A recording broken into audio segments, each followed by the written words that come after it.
आज कालचक्र में प्रश्न कुंडली विशेषज्ञ पंडित सुरेश पांडे जी हमें बताएंगे कि कैसे अलग अलग मनोकामनाओं को पूरा करने के लिए अलग अलग फूलों का इस्तेमाल किया जा सकता है। साथ ही इन फूलों को खास तरीके से चढ़ाने पर अलग अलग देवी देवताओं की कृपा भी हमें मिलेगी और आपकी पूजा सफल भी होगी।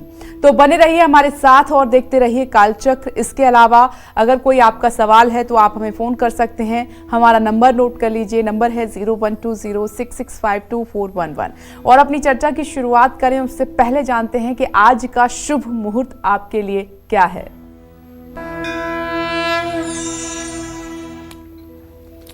आज 22 नवंबर 2024 दिन शुक्रवार है। आज मार्गशीर्ष कृष्ण पक्ष की सप्तमी तिथि शाम 6:07 तक, इसके बाद अष्टमी तिथि शुरू होगी। आश्लेषा नक्षत्र शाम 5:10 तक, इसके बाद मघा नक्षत्र शुरू होगा। ये दोनों नक्षत्र मूल संज्ञक हैं। आज पैदा हुए बच्चे मूलों में पैदा हुए माने जाएंगे। ब्रह्म योग सुबह 11:34 तक, इसके बाद इंद्र योग शुरू होगा। आज काल भैरव जयंती है, आज कालाष्टमी है और मासिक कृष्ण जन्माष्टमी भी है। आज रवि योग बना हुआ है और आज के कुछ अशुभ मुहूर्त भी हैं। इस क्रम में राहु काल रहेगा शुक्रवार होने के नाते 10:30 बजे से दोपहर 12 बजे तक। गुलिक काल रहेगा सुबह 9:28 तक और यमगंड काल रहेगा दोपहर 2:46 से शाम 4:06 तक। इन अशुभ समयों में नए कार्य को करने से परहेज करना चाहिए। जय मां विंध्यवासिनी। तो आइए अपनी चर्चा की शुरुआत करते हुए सबसे पहले पंडित जी से फूलों के महत्व के बारे में समझते हैं। पंडित जी, सबसे पहले पूजा में हमने देखा है कि बिना फूलों के पूजा हमारी अधूरी सी लगती है, वो खुशबू नहीं आती। तो पूजा में फूलों का क्या महत्व है और दूसरा, क्या फूल चढ़ाने से जो देवी देवता हैं वो हमारे प्रसन्न हो जाते हैं, हमारी मनोकामनाएं पूरी करते हैं? देखो विपनेश, केवल देवी देवता नहीं, मनुष्य भी पुष्पों से प्रसन्न होते हैं। बिल्कुल। देवी देवता तो प्रसन्न होते ही हैं। दुर्गा मानस पूजा में वर्णन आता है, शंकराचार्य जी लिखते हैं, कहलारोत्पल नाग केसर सरोजाख्यावली मालती मल्ली कैरव केतकादि कुसुमयी रक्ता सुमारादिभि पुष्पै माल्य भरेण वै सुरभिणा नाना रस स्रोतसा ताम्राम्भोज निवासिनीं श्री भगवतीं श्री चंडिकाम पूजये। तो कहने का मतलब विभिन्न प्रकार के पुष्पों की माला भगवती राजराजेश्वरी को, आदिशक्ति जगदम्बा को जब अर्पित किया जाता है तो भक्त का मन पहले प्रसन्न होता है और भक्त के मन की प्रसन्नता ही भगवान की प्रसन्नता होती है। किसी पत्थर की मूर्ति में भगवान नहीं होते, भगवान हमारे विश्वास में होते हैं। जी बिल्कुल। जब हम मान लेते हैं कि ये हमारे भगवान हैं तो उस मूर्ति से हमें भगवान वाला फल मिलने लगता है। अगर हम ये न माने कि इसमें भगवान हैं तो हमें कोई फल नहीं मिलेगा। तो पुष्प जो है देवताओं को अर्पित करने का सनातन धर्म का एक प्रमुख अंग है। शिव मानस पूजा में भी पुष्प का बड़ा महत्व बताया गया है।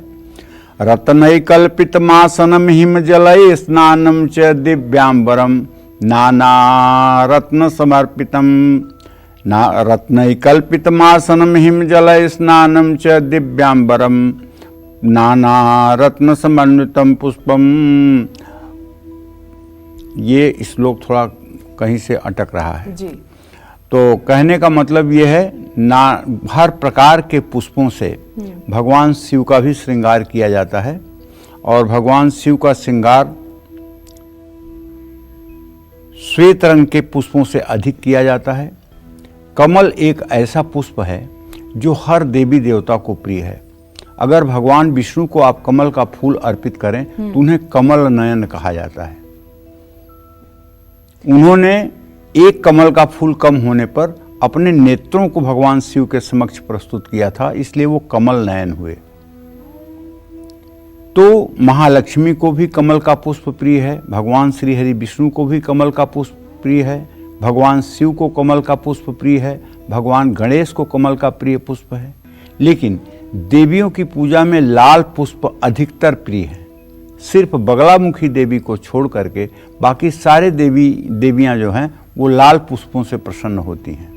लेकिन सबसे ज्यादा पूजा में हमने गेंदे के फूल का इस्तेमाल होता है। गेंदे का फूल का इस्तेमाल भगवान श्री हरि विष्णु के लिए, भगवान गणेश के लिए ये सर्वाधिक उपयुक्त है, क्योंकि भगवान गणेश जो है वो पीली माला ही पसंद करते हैं। उनको पीला पीतांबर और पीले फूलों की माला, जिसको बनमाला भी कहते हैं, वही उनको प्रिय है। वैसे आमतौर पर हमारे देश में गेंदा एक ऐसा फूल है जो सहजता से प्राप्त हो जाता है, और सहजता से प्राप्त होने के कारण इसका प्रयोग भी बहुतायत में होता है। घर में लोग गेंदे के फूल का उत्पादन कर लेते हैं। दूसरे फूलों का उत्पादन इतना आसान नहीं है। लेकिन सच बात यह है कि गेंदे का फूल का प्रयोग जो है, आप अगर बगलामुखी की पूजा में कर रहे हैं, अगर आप भगवान श्री हरि विष्णु की पूजा में कर रहे हैं, तो ये सोने पे सुहागा का काम करता है।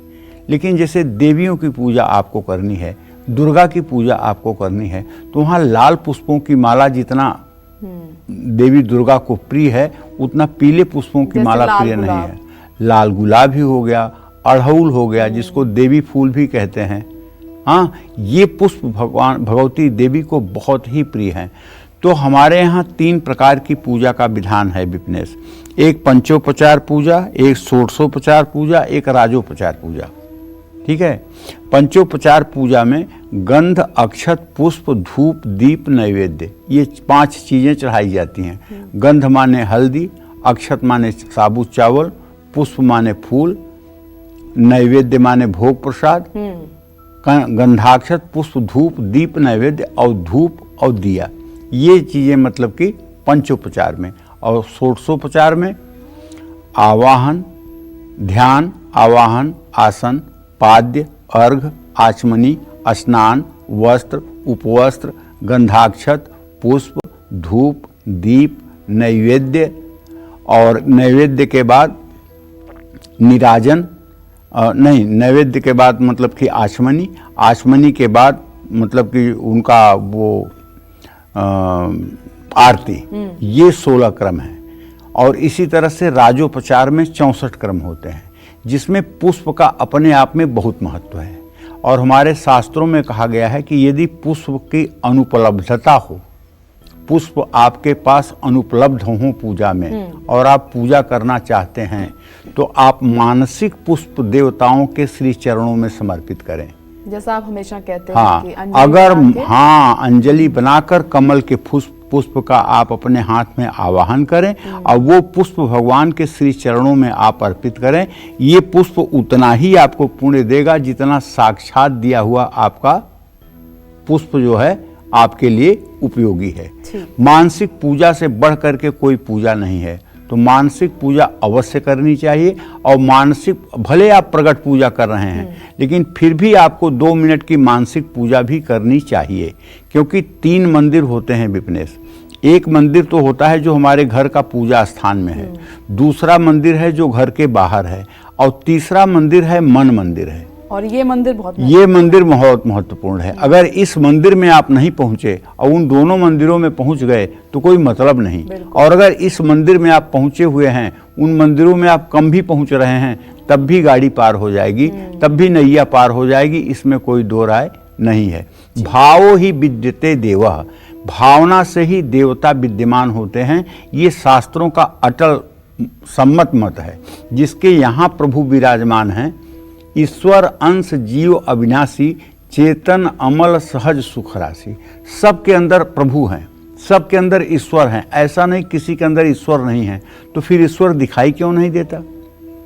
तो इसका कारण ये है कि जैसे दूध में घी तो होता है, लेकिन घी दिखाई देता है नहीं ना। तो जब दूध का दही बनाया जाएगा, दही से मक्खन निकाला जाएगा, मक्खन का घी बनाया जाएगा, उसको उबाला जाएगा, तब जाकर घी बनेगा, तब उसमें पूरी बनेगी।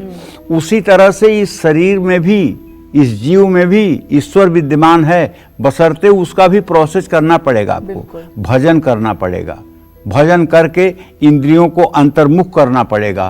काम, क्रोध, मोह, लोभ, मद, मत्सर इसको अपने शरीर से हटाना पड़ेगा। जब ऐसा आप करेंगे और मन इन इंद्रियों को अंतर्मुख करेगा और मन विषयासक्त नहीं होगा, तो वो आत्म तत्व, ईश्वर तत्व अपने आप आपके अंदर प्रकाशित होगा। जैसे दूध में छिपा हुआ घी नहीं दिखाई देता है, उसी तरह से इस जीवात्मा में परमात्मा छिपा हुआ है। उसे हमें प्रक्रिया के द्वारा जानना चाहिए। जैसे किसी को आप ये चैलेंज कर दीजिए कि मेहंदी के किसी पेड़ में लाल रंग दिखाओ, तो मेहंदी का चाहे एक एक पत्ता आप चीर के देख लो, चाहे मेहंदी के पेड़ के काट को देख लो, कहीं लाल रंग नहीं दिखाई देगा। लेकिन अगर मेहंदी को कूट करके हाथ पे लगा लिया जाए और 10-20 मिनट बाद हाथ धोया जाए तो हाथ लाल हो जाता है। तो वो प्रक्रिया है ना। तो उसी तरह से मेहंदी में जैसे लाल रंग है, वैसे हमारे शरीर में प्रभु हैं, लेकिन प्रक्रिया के द्वारा वो प्रकट होंगे, ऐसे नहीं प्रकट होंगे। इसलिए विश्वास करने की बात है कि प्रभु हमारे पास हैं, हमें प्रक्रिया के तहत उनका साक्षात्कार करना चाहिए। जय मां विंध्यवासिनी। पंडित जी, फूलों का महत्व आप बता रहे थे, तो देखिए पंडित जी ने कहा कि मंदिर 3 होते हैं, एक बाहर मंदिर, एक घर में मंदिर, और जो तीसरा मंदिर है जो सबसे इम्पोर्टेंट है, आप वहाँ फूल चढ़ाइए मत चढ़ाइए, जो मन का मंदिर है वो आपका शुद्ध और पवित्र होना बहुत जरूरी है। तो डिस्कशन को आगे बढ़ाते हैं। फूलों से कैसे दूर होगी शादीशुदा रिश्ते में आ रही कड़वाहट, जो कड़वाहट है कैसे दूर होगा, घर में बढ़ रहा कलेश और बढ़ रहे डिप्रेशन से कौन से फूल आपको मुक्ति दिलाएंगे। चलिए पंडित जी से अब ये जानते हैं। पंडित जी, फूलों का तो महत्व बढ़ता ही जा रहा है, क्या रिश्तों में भी ये असर करते हैं? अब फूलों में देखो ना, जब मतलब रिश्तों की बात आए तो जब जयमाल होता है तो पुष्प से ही तो होता है, पुष्प की ही तो माला होती है। बिल्कुल। और पुष्प की माला वर कन्या जब एक दूसरे के गले में डाल देते हैं तो ये गंधर्व विवाह हो जाता है। हमारे यहाँ मनुस्मृति में 8 प्रकार के विवाह का वर्णन है। उसमें गंधर्व विवाह है, देव विवाह है, असुर विवाह है, चांडाल विवाह है, पिशाच विवाह है, प्रेत विवाह है और ब्रह्म विवाह है। जिस विवाह की पद्धति हमारे समाज में प्रचलित है उसको ब्रह्म विवाह कहते हैं। जो ब्रह्म मुहूर्त में जो होता है, नहीं, उसको ब्रह्म विवाह कहते हैं। मुहूर्त तो उसका जब होगा तब किया जाएगा। अगर सिंदूरदान का मुहूर्त दिन में ही हो, 1 बजे दिन हो, तो भी वो ब्रह्म विवाह है। ब्रह्म विवाह इसलिए है कि उसमें ब्रह्मा विष्णु महेश का आवाहन किया जाता है। श्री हरि विष्णु के उपस्थिति में अग्नि के सामने, गौर गणेश अरेमा के सामने विवाह का संस्कार पूरा किया जाता है। उसमें ब्राह्मण और अपने जाति के लोग और ध्रुव तारा ये साक्षी होते हैं, और उसमें पाणी ग्रहण होता है। वर और कन्या का हाथ जब ऐसे मिला दिया जाता है, कन्या का पिता वर के हाथ में जब कन्या का हाथ इस तरह से पकड़ा देता है तो ये पाणी ग्रहण हो जाता है। ये ब्रह्म विवाह है। इसी को कहते हैं ब्रह्म विवाह। इसको ब्रह्म विवाह कहते हैं जी। इसको ब्रह्म विवाह कहते हैं। और यही ये विवाह संपूर्ण हो जाता है। इसके आगे की जो प्रक्रिया होती है, जैसे इसके आगे की प्रक्रिया होती है, लावा होता है, लावा के बाद में मतलब कि फेरे होते हैं, फेरे के साथ साथ हवन होती है, तो वो सब तो एक कर्मकांड की प्रक्रिया है। लेकिन विवाह तो पाणी ग्रहण से ही पूरा हो जाता है। उसी तरह से माला एक दूसरे को पहनाने पर गंधर्व विवाह संपन्न हो जाता है। अगर माला एक दूसरे को कुंवारे लड़के कुंवारी लड़की ने पहना दिया तो ये विवाह संपन्न हो गया। अब इसमें तो कोई दो राय है ही नहीं है। इसीलिए कुमारी लड़की को कभी किसी पुरुष जाति को माला गले में नहीं पहनाना चाहिए। उसे माला हर समय हाथ में देना चाहिए। कभी किसी कुमारी कन्या को या कभी किसी पुरुष को कुमारी कन्या के गले में किसी मतलब अवसर पर या किसी प्रकार के इवेंट में गले में माला नहीं पहनानी चाहिए। माला हाथ में ही देनी चाहिए। ये महत्वपूर्ण बात है और मुझे लगता है जो दर्शक अभी सुन रहे हैं इस बात का विशेष ध्यान रखेंगे। ये सनातन धर्म की एक अपने आप में अलौकिक बात है। हाँ, 9 वर्ष तक की 10 वर्ष तक की कन्याओं को आप माला पहना सकते हैं, क्योंकि वो देवी स्वरूपा हैं, वो स्त्री जात नहीं है, वो देवी स्वरूपा हैं। नमो देव्यै महादेव्यै शिवाय सततं नमः, नमः प्रकृत्यै भद्राय नियताः प्रणतास्मताम्। 2 वर्ष से लेकर के 10 वर्ष तक की जो कन्याएं होती हैं वो साक्षात देवी स्वरूपा होती हैं। जैसे आप मूर्ति पर माला चढ़ा सकते हैं, उसी तरह से उन कन्याओं को भी अगर आप माला पहना देंगे तो उनके ऊपर ये दोष नहीं लगेगा। इसलिए पुरुष और स्त्री दोनों 2 से 10 वर्ष तक की कन्याओं को माला पहना सकते हैं, इसमें कोई दोष नहीं लगेगा।